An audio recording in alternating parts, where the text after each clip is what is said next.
అందరికీ నమస్కారం. రాష్ట్రంలో కాంగ్రెస్ పార్టీ అధికారంలోకి వచ్చి ఈ రోజుతో 100 రోజులు నిండుతా ఉంది.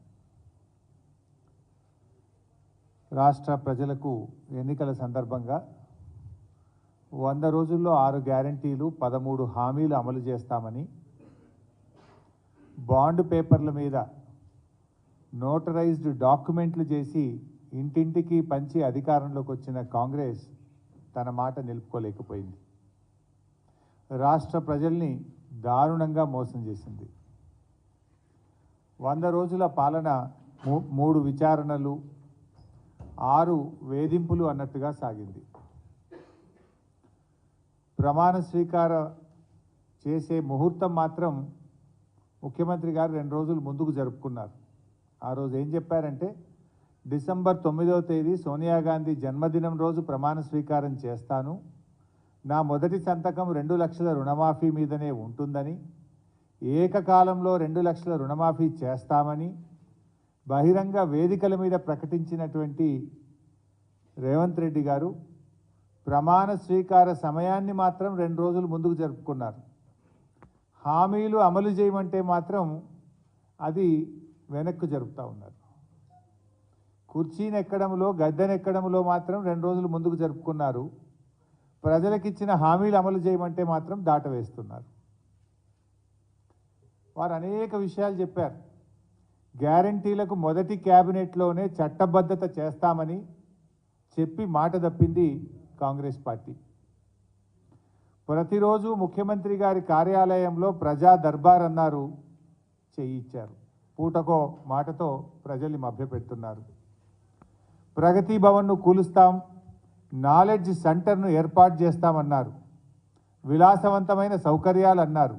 కానీ ఈరోజు చూస్తే ఉప ముఖ్యమంత్రి గారే అందులో ఉంటున్నారు. అసెంబ్లీను సందర్శించిన ముఖ్యమంత్రి గారు అసెంబ్లీ స్వరూపాన్నే మార్చేస్తాం 3 నెలల్లో అన్నారు. తట్టెడు మట్టి కూడా తవ్విన పరిస్థితి లేదు. రైతు భరోసా ఇస్తున్నామని అంతర్జాతీయ వేదికలపై గొప్పలు చెప్పుకున్నారు.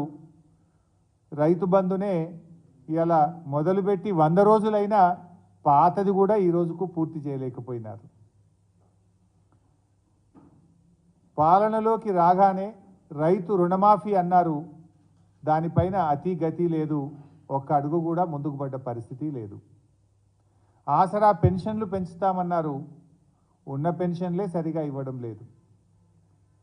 కేసీఆర్ గారు తెలంగాణ పరువు పెంచే ప్రయత్నం చేస్తే రేవంత్ రెడ్డి గారు మాత్రం కరువు పెంచడంలో పోటీ పడుతున్నారు. దేశమంతా కరువు ఉందనే చేతగాని మాటలు చెప్తూ రైతుల నోట్లో మట్టి కొడతా ఉన్నారు. కేసీఆర్ గారి హయాంలో పచ్చటి పంట పొలాలు కనిపిస్తే 10 ఏళ్ల తర్వాత రైతులు తమ పంట పొలాలలో మంటలు పెట్టుకునే పరిస్థితులు ఈ రాష్ట్రంలో కనబడతా ఉన్నాయి. కేసీఆర్ గారు వ్యవసాయాన్ని శిఖరాగ్రంలో నిలబెడితే రేవంత్ రెడ్డి గారు శిథిలావస్థలోకి చేర్చుతున్నారు. కేసీఆర్ గారి హయాంలో త్రాగునీటికి సాగునీటికి లోటు లేని పరిస్థితి ఉంటే ఇవాళ రాష్ట్రంలో రేవంత్ రెడ్డి గారి పాలనలో కన్నీళ్లకు కొరత లేని పరిస్థితి కనపడతా ఉంది. మిషన్ భగీరథ ఇంటింటికి నీళ్ళు ఇచ్చే పథకం కేసీఆర్ గారు తీసుకొస్తే రేవంత్ రెడ్డి గారి రాజ్యంలో మళ్ళీ ఖాళీ బిందెల ప్రదర్శన కనబడతా ఉంది. స్వయంగా ఆయన నియోజకవర్గం కొడంగల్లోనే కనబడ్డది. నిన్నెవరో ఖమ్మం నుంచి వచ్చి చెప్తా ఉన్నారు, ఖమ్మం పట్టణంలో ప్రతి 3 రోజులకు ఒక్కసారి నల్లా వస్తుందట. ఈరోజు గత 5 ఏళ్ళు కేసీఆర్ గారి హయాంలో ఖమ్మంలో ప్రతిరోజు ఇంటింటికి త్రాగునీరు వచ్చింది. మీరు వచ్చిన 100 రోజుల్లోనే ఏమైపోయింది? 3 వద్దులకు ఒక్కసారి ఖమ్మం పట్టణంలో నల్ల నీళ్ళు ఎందుకు వస్తున్నాయి?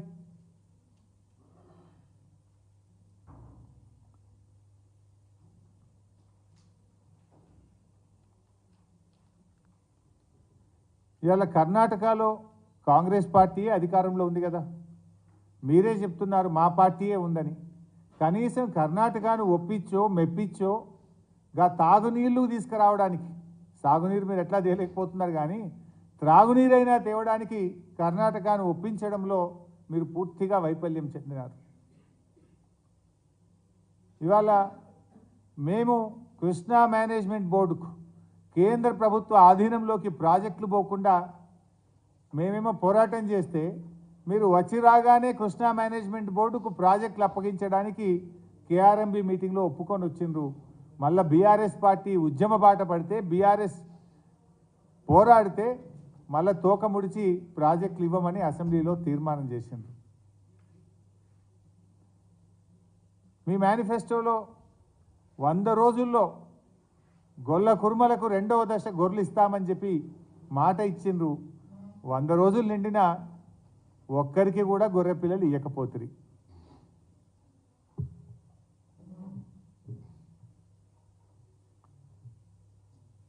ఆ రకంగా ఇలా వాళ్ళు కేసీఆర్ గారు ఈ రాష్ట్రంలో పేదలకు ఏం చేయాలని ఎన్నో కార్యక్రమాలు ఆలోచించారు. గర్భిణీ స్త్రీలకు ఏం చేయాలి అని అలా ఎన్నెన్నో కార్యక్రమాలు, అంటే కొత్త కొత్త కిట్లు అందించారు. కేసీఆర్ గారు కొత్తగా ఆలోచించి కిట్ల పథకాలు ప్రవేశపెడితే రేవంత్ రెడ్డి గారు తెలంగాణను తిట్లతో కలుషితం చేస్తూ ఉన్నారు. తిట్లలో పోటీ పడుతున్నాయి. కేసీఆర్ గారు కిట్లలో పోటీ పడితే రేవంత్ రెడ్డి గారు తిట్లలో పోటీ పడుతున్నారు. 100 రోజులకోసారి 100 రోజుల్లో ముఖ్యంగా మీరు ఏదైనా సాధించిందంటే 10 సార్లు ఢిల్లీకి అయితే పోయించారు. అంటే ప్రతి 10 రోజులకు ఒక్కసారి ఢిల్లీకి పోయి తెలంగాణ ఆత్మగౌరవాన్ని తాకట్టు పెట్టారు.